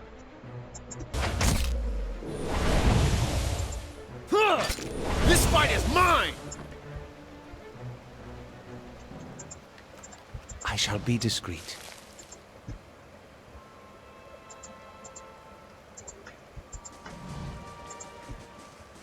Keeping an eye out.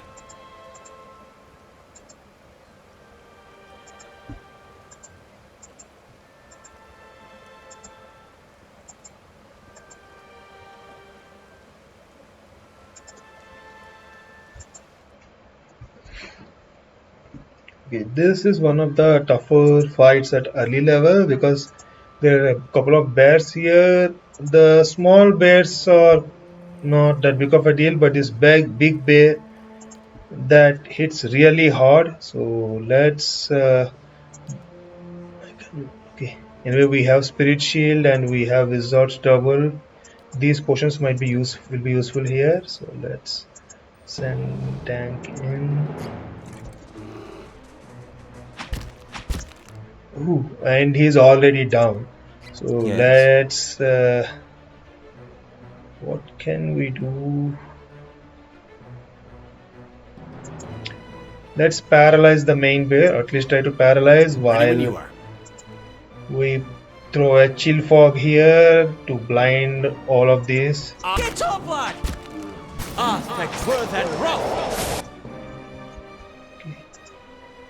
Aye? Okay, we will have to nuke them as fast as we can. And let's use ray of fire. Get up! Oh, we are dead. Fuck, we have to reload again. So some of these early fights are going to be very tricky. Your tank is not going to survive long. Okay, so just say the word. You have to be careful. Let's disable the defender because this gives a -5 to deflection. We don't really need the engagement here. There are only 3 enemies. So let's disable this so that we won't get a hit to our deflection. Let's send him in. Let's have him drink Wizard's Double. How may I help? And Ready when you are. let's try to prone them all. Or let's try Chill Fog. I think a Chill Fog would be better here. Ah, thank you. Get your blood! Oh, okay. Let's cast Arcane How may I Veil help? and have this guy. Mind? Hey. Ah! Like worth and rough! And I'm dead.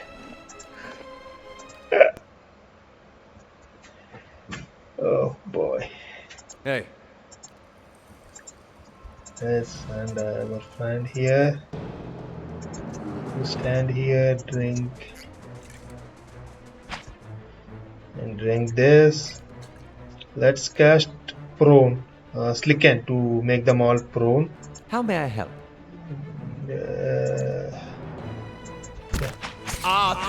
Like worth and rough!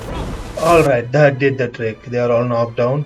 Okay, we have some breathing Just say room. the word. Let's quickly throw a Chill Fog here. How may I help? You nuke down this big bear as fast as you can. Ah, thank love. Be on. Either drink a mana regeneration potion. Ready when you are. Seek! Right. Okay, nice. They are hit by Chill Fog, blinded. This is good. Now let's get to here and hit this guy with a ray of fire. Let's put some fire damage. Yeah. Get your blood! And let's use this. Yes. Okay. Like worth and rough! Okay. Right, nuke him down, nuke him down. There's some arcane. Ah, finally. Thank God. Not a problem. Either did get killed once, but he got resurrected because of his armor, but he still gets injured. If you see, he has -25 to reflex.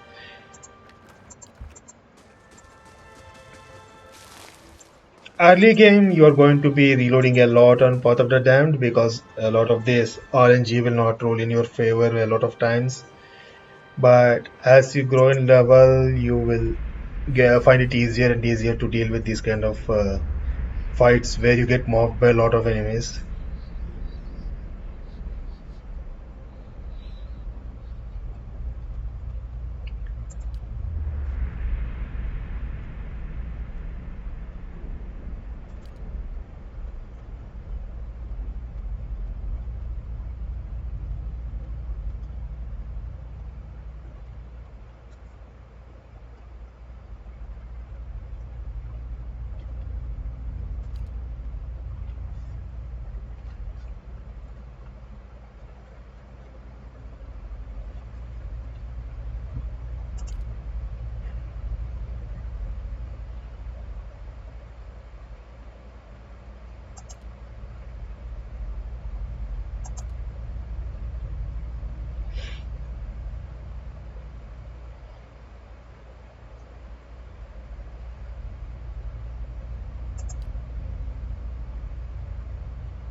Nice and quiet.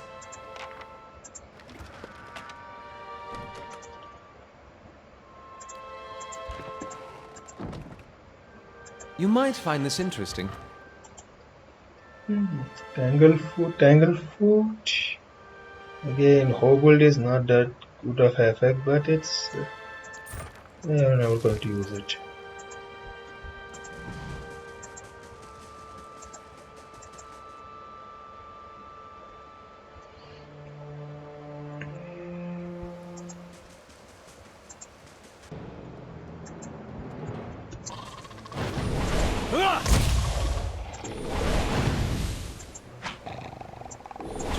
word. I'll go on ahead.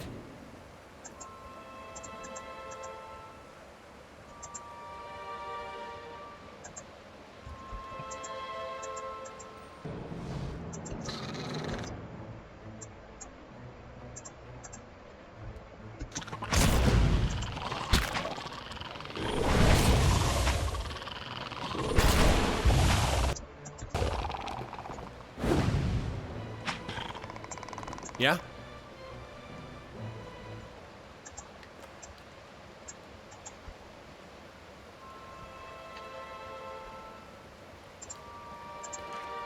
Not a problem. I shall be discreet.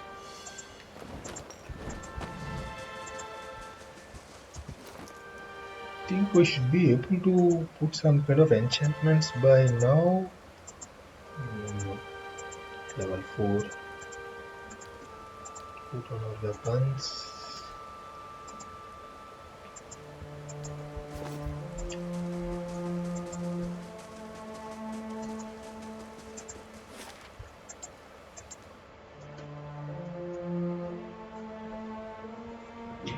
Oh fuck. We forgot to rescue the cook. Oh, we have to go back to Wellwood again.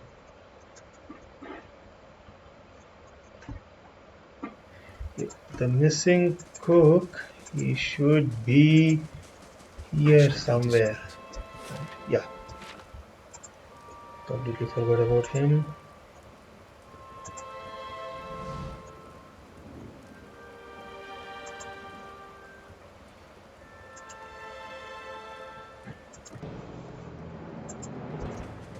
Now when you are casting AoE spells here, be careful, you don't want to hit the cook by mistake, because then you're going to aggro him and you will have to kill him, which will fail the quest. Okay, nuke down this guy. Ready when you are. We'll draw one more chill. No, let's cast Concentrated Parasitic Staff. Let's smash these guys. That is a really big hit. I killed him with a single hit. It did 26 damage and it healed me for 26 damage. No, let's see about him. Not a problem. You're mine. Alright. Watch it with that. The enemy's over that way.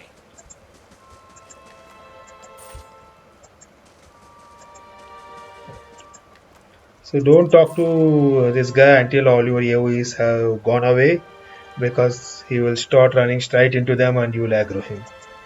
Hail and well met.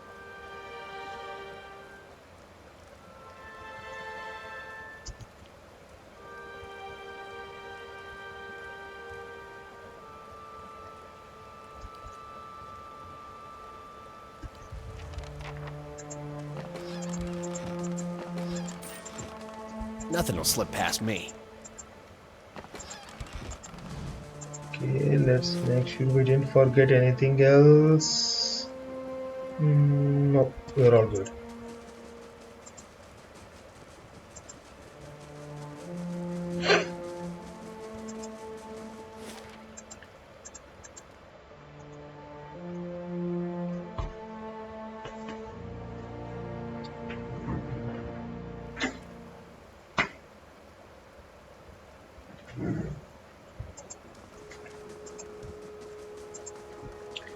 Right, let's go to the inn and rest a bit so that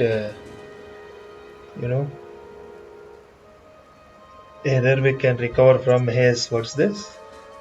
Ankle, twisted ankle. Yeah, what a baby. Let's go and sleep it off.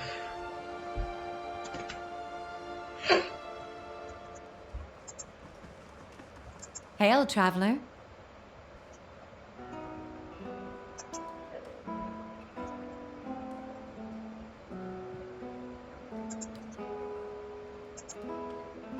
Alright, now that we have saved the cook from the bandits, we get a nice discount here. So this, let's last here.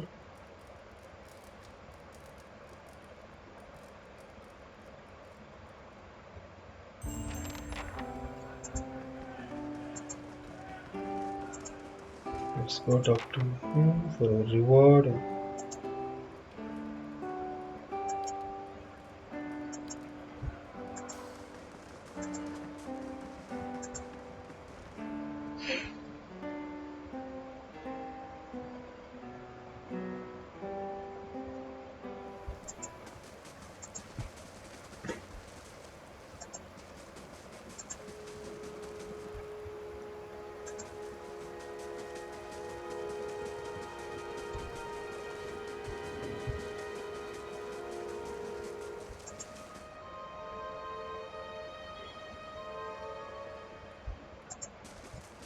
How do you do?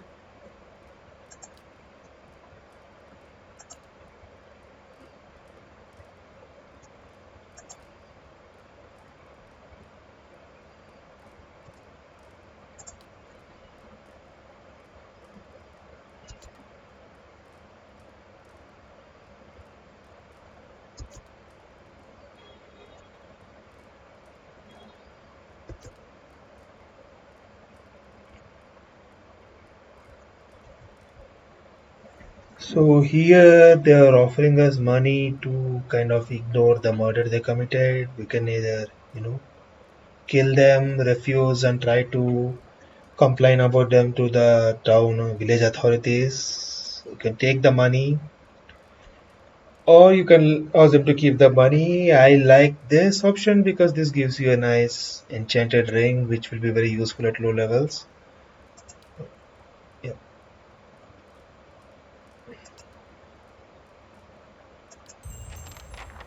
Yeah, we got our ring, which will give +5 to deflection, which is nice to have on your tank at this level.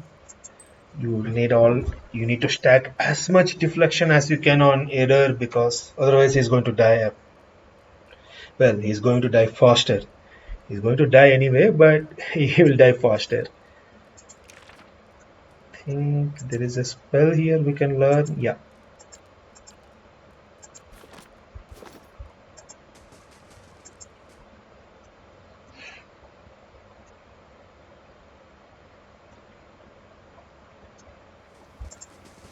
So let's go to the smithy and sell some of the loot we gathered, so that we can teach Hello Chill Fog as well.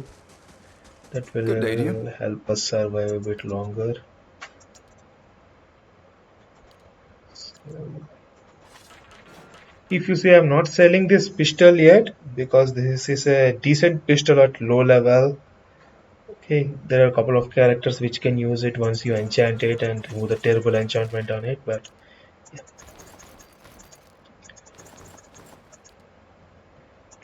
Let's sell these things. We're not going to use this anyway.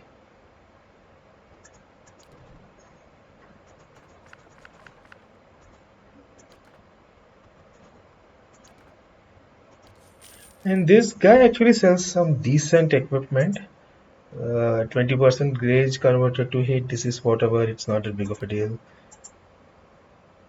So this arbalest is actually, if you can see, crits can inflict prone, and it has a higher attack speed. This is actually a very decent weapon. Not in hands of a fighter or a wizard, but if you can give this to a rogue or some like a ranger who can get really high accuracy and a lot of hit to crit conversions, then this you will be critting a lot and you will be constantly setting enemies prone. It's a very slow weapon. That's one of the drawbacks of Arbalist, but this is a very decent enchantment. And we have a nice Teleto here as well, which kind of if you land a critical hit, it will automatically cast Jolting Touch spell once per encounter. This actually deals a good amount of shock damage in area of effect up to 3 targets, 1 main target and 2 jumps. So there are a lot of, I'm not going to say overpowered gear, but some really good gear here. And yeah, this is actually a very useful shield for a paladin, because it's something you might even consider taking until the end game. It's a small shield, which means it doesn't have any accuracy debuffs, and it actually has a friendly aura which will give +5 to all defenses for anybody around. So 3 meters is not that big of area of effect, but all your front line will get a +5 defenses from this. This is a very good shield to have on your paladins, and you can actually get it very easily for like 1500 gold. Like you can just by just doing a lot of quests in Gilded Well, you will be able to easily get this money. So you can buy this if you have a paladin in your party, or if you are playing as a paladin yourself. Mana Ring of Deflection is nice. Ring of Protection is whatever, not big of a deal.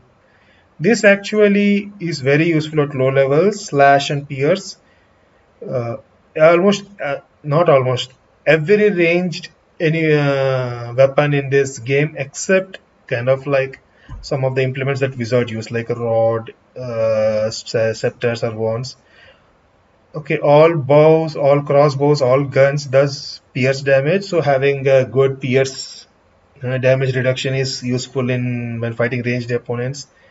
And slash is a pretty common damage type at low level, so this is a decent belt to give to your tank.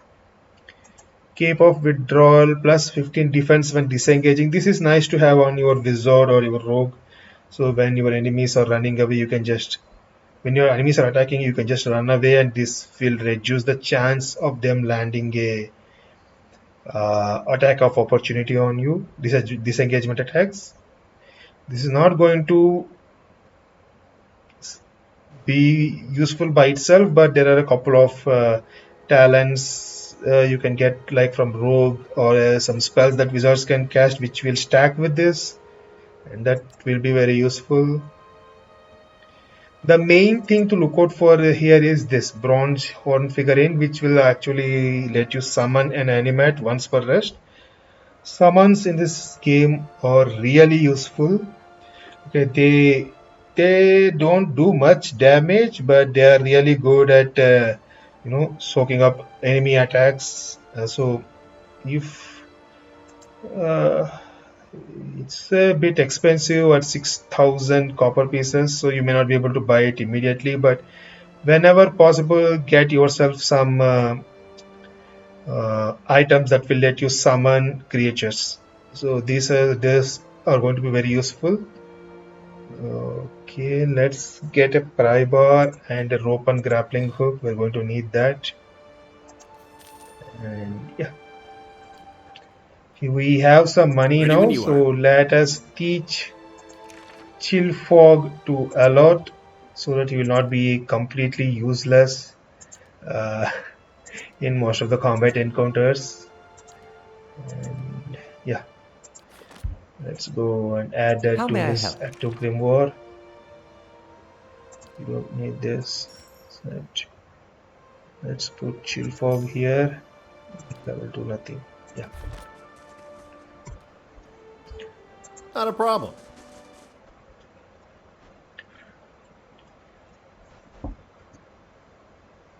Next, I suggest that we make our way to Magran's Folk, because there is one more companion in Magran's Folk right here below Gilded Well.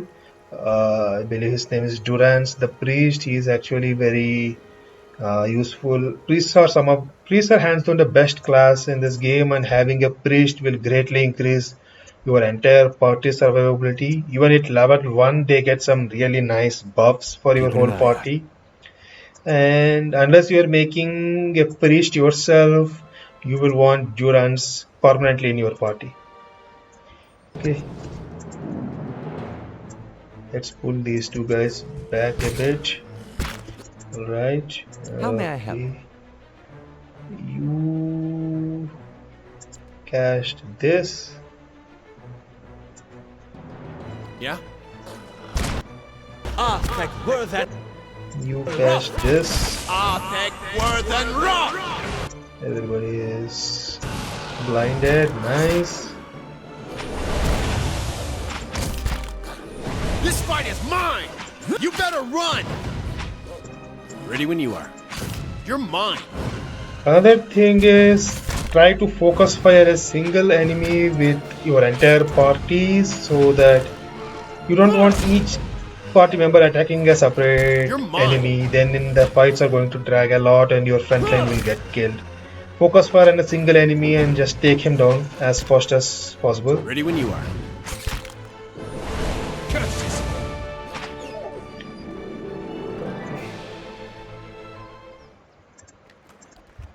Not a problem.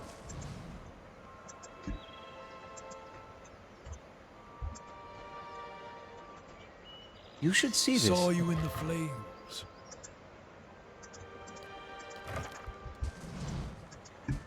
And here he is.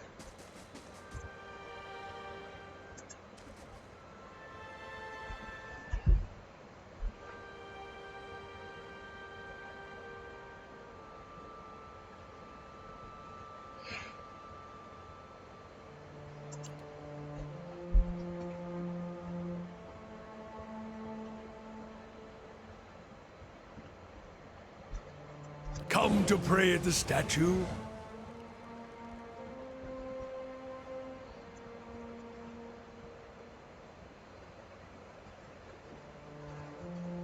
The others are welcome, but it's best if just you and I trade words, and your shadows stay quiet. Hands off their weapons, both arcane and steel. It's only you I want to trade words with anyway. I swear before the whore that is Margaret, no harm will come to you in her shadow, if that's enough of a promise for you. If not...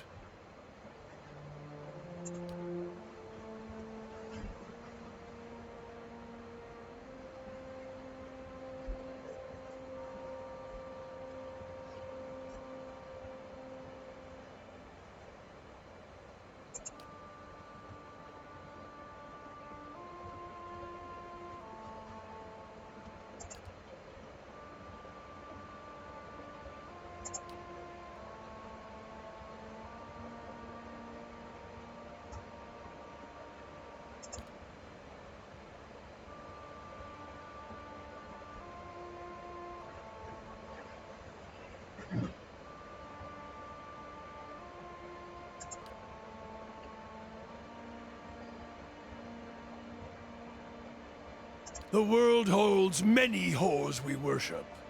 Respect comes with honest titles. I bet even you have gone against instinct in exchange for a little copper, or paid for such in countless ways. But if I give offense, if words are all that are left to a man, then why in the Deerwood of all places he should have leave to speak them? I didn't give it. You probably find names as useless as I do.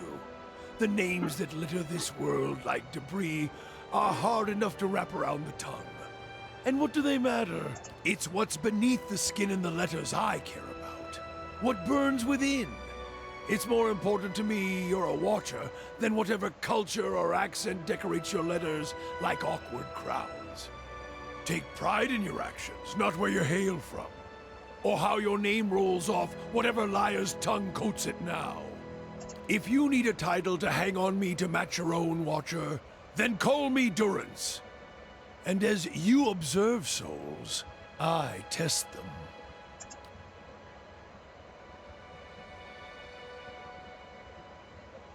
I am a missionary. I walk this diseased nation with its heathen, its people so careless with the spirits of others and their own, watchers among them. Yes, I know you for what you are, and your name doesn't interest me. Names are for honest folk, and you are a crack that shines light from another place. We're meant to travel together, you and I. Saw you in the flames. Not your face, but that soul of yours. All tightened up, like a huntsman's knot. There's things we can teach each other, if you're in need of answers to your mantle of questions. I don't force my words on anyone other than you. I don't care who walks with you or what their mewling problems and politics are. There's enough howling in the world without me stoking that fire. I won't take from your provisions, don't need much on the road. I can carry my weight, which is considerable. Many will stand against you. They probably already have, from what I can see. Left their marks, it seems. Like a trail, worming its way behind you. Disease? Spirit wind? Both could have touched you, yet here you stand. As for disease, not all of us were close to water when the pox hit. But it's no longer a passenger in my flesh. It left its marks as well. But like flames, the pox doesn't strike twice, nor is it catching. Her? Don't fear her jealousy. Let us see what the road holds, Watcher. All right. So we recruited Durans. Yeah? I think that will be it for today. We'll continue it in next week. So thank you everyone. Like this video if you like it. If you want, subscribe to the channel. Leave a comment letting me know what you think. I will see you all again next week. Bye.